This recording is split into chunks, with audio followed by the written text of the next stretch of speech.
India successfully test fires BrahMos supersonic cruise missile. ये India का BrahMos missile जो है उसका इन्होंने एक बेसिकली एडवांस्ड वर्जन आज फिर से टेस्ट फायर किया है और इन्होंने बताया है कि इसे इंडियन नेवी के जो डिस्ट्रॉयर है आईएनएस विशाखापत्तनम उससे वेस्ट कोस्ट के ऊपर इन्होंने सी टू सी अटैक करने के लिए ये सुपरसोनिक मिसाइल के अंदर एनहांसमेंट्स की हैं। और सुपरसोनिक मिसाइल के तजर्बे का मतलब यह है कि इंडिया ने आज बुनियादी तौर पे पाकिस्तान के ऊपर हावी होने की कोशिश की है। जाहिरी बात है पाकिस्तान ने इस वक्त तक सुपरसोनिक मिसाइल का तजर्बा नहीं किया हुआ, तो यह बुनियादी तौर पे पाकिस्तान और चीन दोनों के ऊपर जो है वो एक दबाव डालने का उनका है। पाकिस्तान को अब बहुत कुछ करना पड़ेगा और जो इक्विलिब्रियम ऑफ पावर है उसे बरकरार रखने के लिए बड़े अहम और तारीखी फैसले करने होंगे इस वक्त पाकिस्तान की सिविल मिलिट्री लीडरशिप को।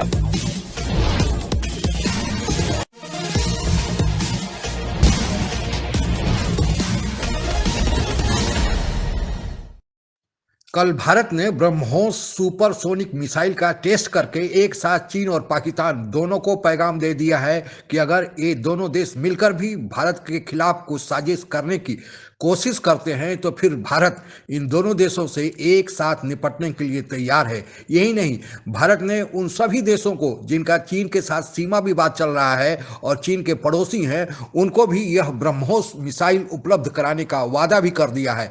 इसी पृष्ठभूमि में हो रही पाक मीडिया की प्रचर्चा आइए सुनते हैं।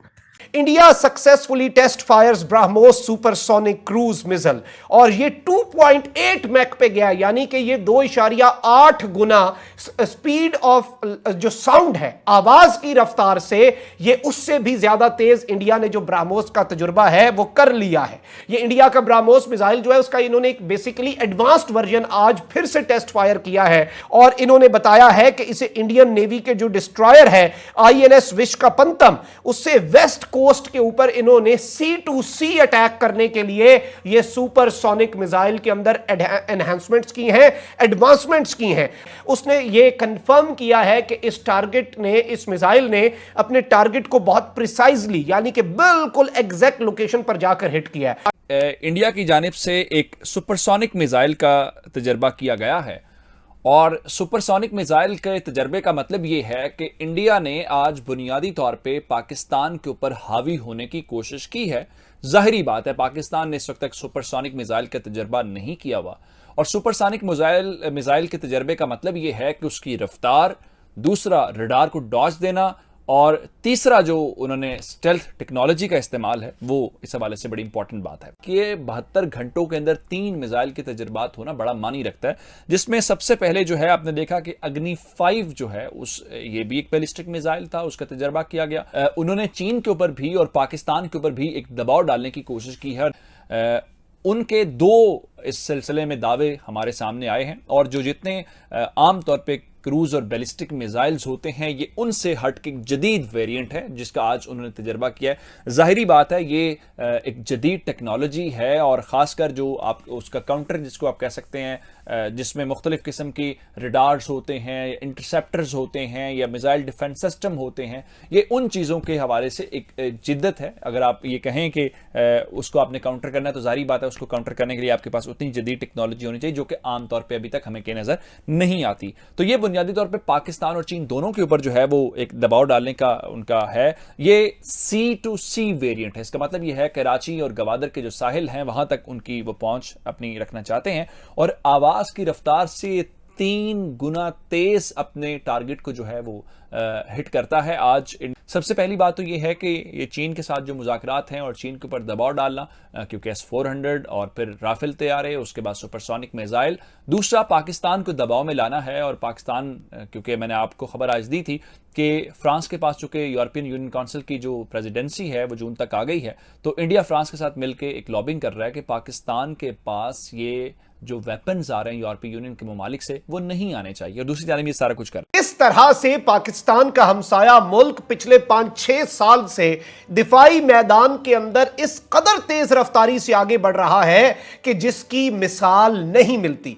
India has world's 3rd biggest defence spending now.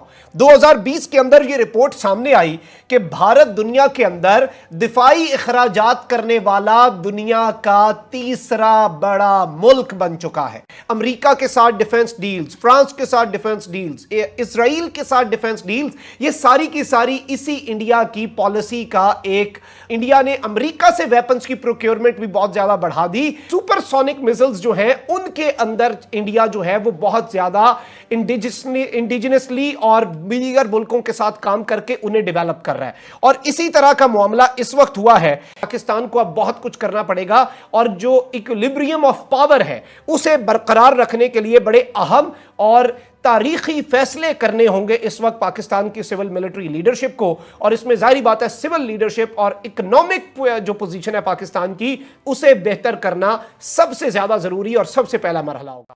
कल ब्रह्मोस सुपरसोनिक मिसाइल का टेस्ट समुद्र में आईएनएस विशाखापत्तनम युद्धपोत से भारत द्वारा किया गया। यह डीआरडीओ की एक बड़ी कामयाबी मानी जा रही है। यह रक्षा नीति है कि न्यूक्लियर हथियार एक जगह ही इकट्ठा करके नहीं रखे जाते हैं, यानी सारे हथियार एक जगह ही इकट्ठा करके नहीं रखे जाते हैं। उन्हें जमीन पर भी विभिन्न जगहों पर और फिर समुद्र में भी रखा जाता है, ताकि अगर दुर्भाग्यवश इसकी सूचना दुश्मन देश के पास पहुंच गई तो वह चाह कर भी एक साथ सारे न्यूक्लियर हथियारों को नष्ट नहीं कर सकता है।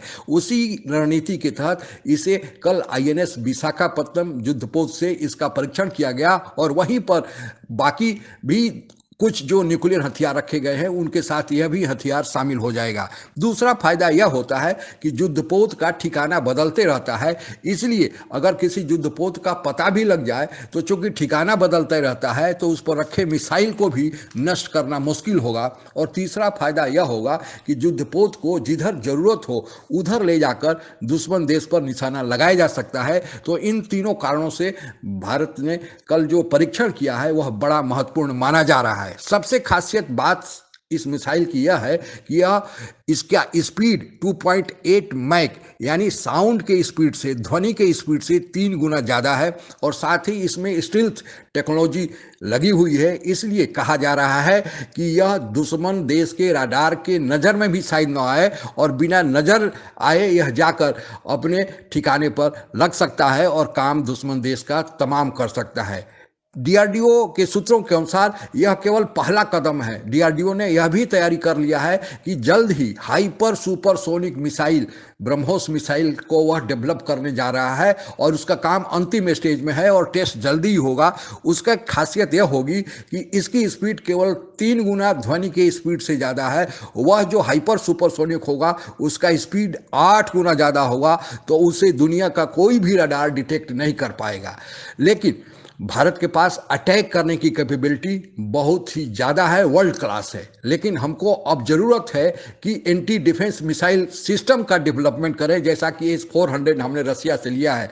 रसिया से लेने में समय लगा है और विदेशी मुद्रा भी खर्च हुई है। लेकिन अगर हम इसका डेवलपमेंट अपने देश पर करने लगे कि अटैक के अलावा डिफेंस भी उसमें हो, जैसा कि S-400 है, तो फिर हम अपने स्वनिर्भर हो जाएंगे और दूसरा विदेशी मुद्रा का भी बचाव होगा और हम निर्यात भी कर सकते हैं, क्योंकि वैसे मिसाइल डिफेंस सिस्टम का विश्व में अभी बहुत ज़्यादा मांग है।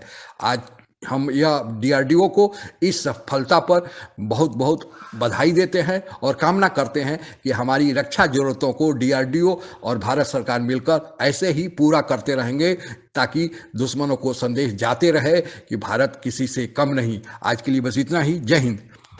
आप अगर हमसे जुड़ा रहना चाहते हैं तो कृपया मेरे चैनल को सब्सक्राइब करें तथा बेल आइकन भी दबा दें, ताकि नई वीडियो की जानकारी तुरंत आप तक पहुंच जाए। धन्यवाद। जय हिंद।